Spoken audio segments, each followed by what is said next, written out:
All right? Sandy, you're up to bat. Now, also in your bag, you have this coin. It's in a little violet pouch and in a plastic container, and take it out if you will.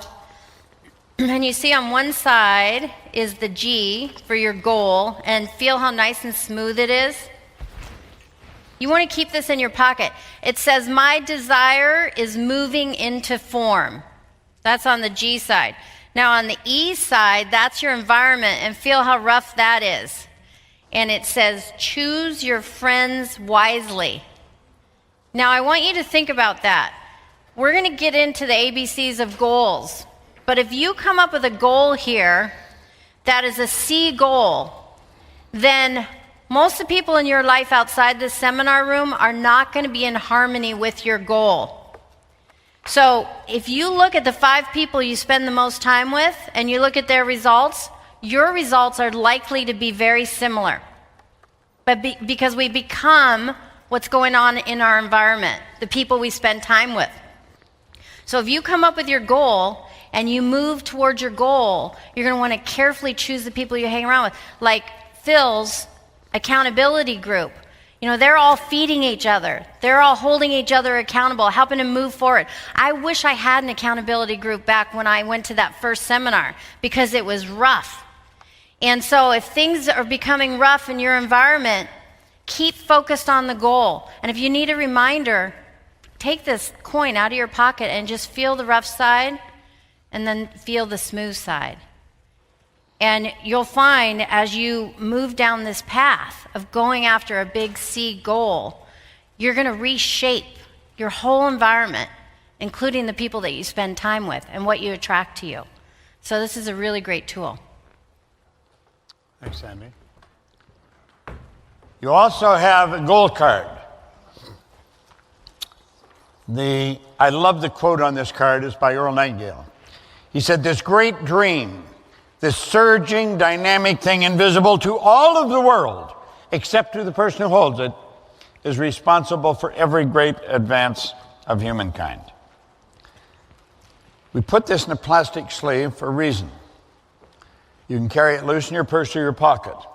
I've been carrying this one with me for quite a while.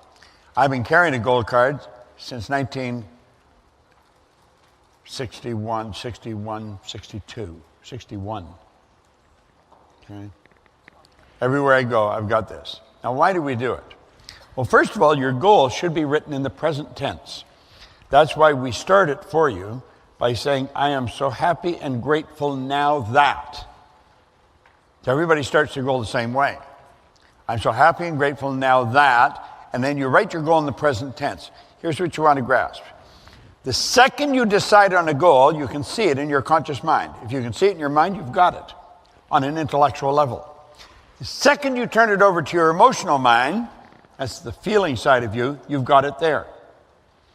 Emotionally, you're involved with it. The only place you haven't got it is on the physical plane.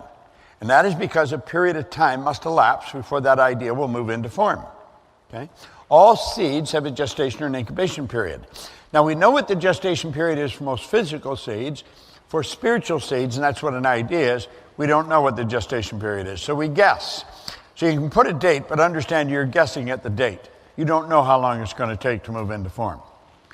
I've had to change my date 3 or 4 times, right? I have missed a goal by a year. I'm missing it by more than a year right now. But that's what this goal card's for. Here, Andrews, you can have 2. Whoop. There you go. Now, what we're going to do, I'm going to flip through these slides quickly, and then I'm going to ask you to take each page 6 through 12. Not right now, after we go through the slides, and I want you to discuss each one of them. The 6 phases. The first phase is you've got to decide, who am I? See, it's you going for the goal. If you don't even know who you are, you're going to have trouble. And that's why most people have trouble. They've never even figured out who they are. They think they're their name, or they think they're their body. You're not your body. You've never heard anyone say, am hand. You've never heard anyone say, am leg. We say, my hand, my leg, my name, my body. Who am I? It's a good question. Where am I now? Where am I now? You're going to know where you're at right now. Next one, where am I going?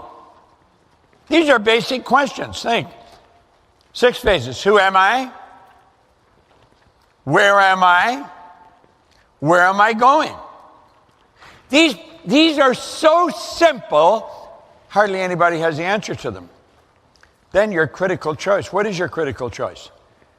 That's the target you're going to be shooting at. Then you've got to see that it can be done. How are we going to know it can be done? It's by gaining an understanding of the laws, a serious understanding of the laws. You will know it move into form.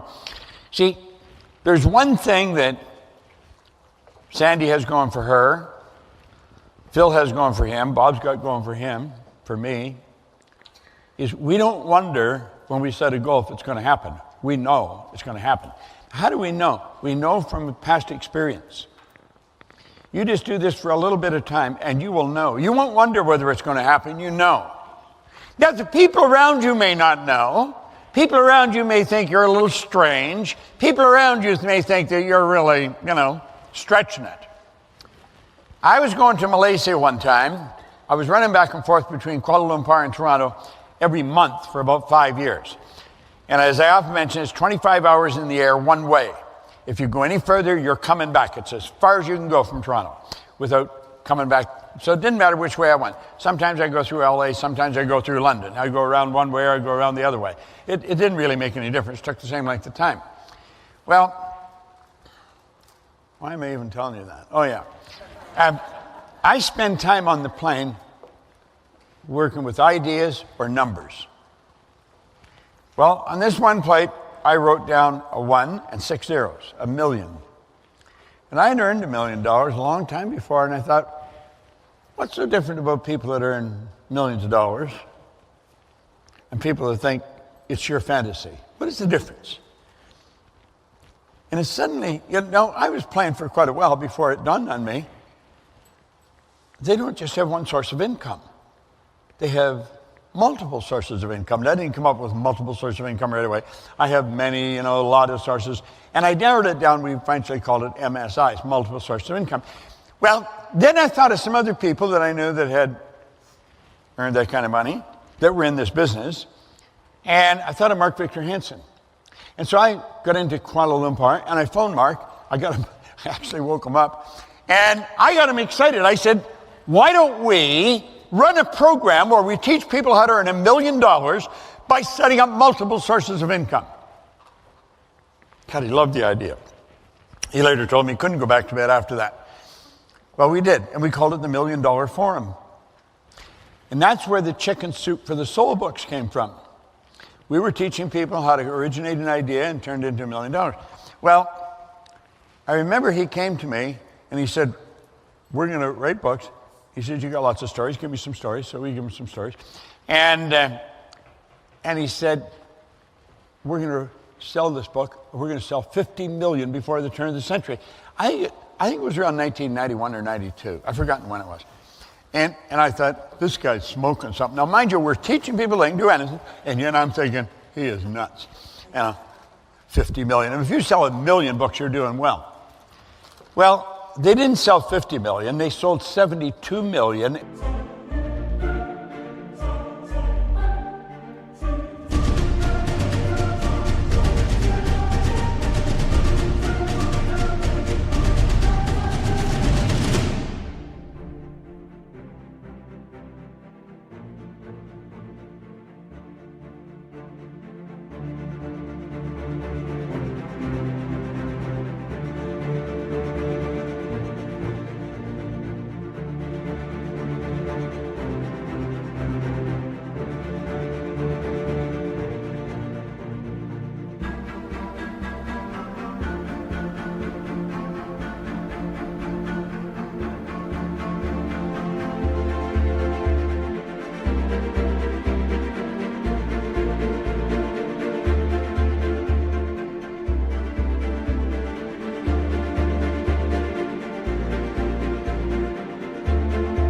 And it's gone on to sell over 1 billion books. They ended up selling the whole company for many millions. And I learned then that whatever you think, there was no limit. So it was a great lesson for me way back in the early 90s. All right? Anything you think of, you can do. So you got to understand it can be done. Now, how do we understand that? Well, what you want to do is relate to nature.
You're part of nature. You're God's greatest form of creation. There's nothing that will equal you. Now, you're going to find all kinds of people. They go to their church, they go to their temple or their mosque or whatever, and they say, oh, yeah, it can all happen. But they don't really believe it at all. And they say, God, please help me. God ain't going to help you. It's been written that God will feed every bird, but he doesn't put food in the nest. You got to do it. You've been given the tools to do it. So it's not good enough to get on your knees and make a noise. You got to understand. Prayer is the movement that takes place between spirit and form with and through us. All things are possible. No limits. Yet can be done. And then the manifestation is paying the price. You got to pay the price. If you don't pay the price, you're not going to get it. You've got to pay the price. Now that's the bottom line. If you're not prepared to pay the price, you're not going to get it. It's that simple. I hope you enjoyed this video. We put a lot of good information up here, and it causes everything in your life to get better. If you'd like us to notify you every time we put a new video up, hit subscribe and then turn on notifications. Check out all our videos, and we will notify you when we put a new one up.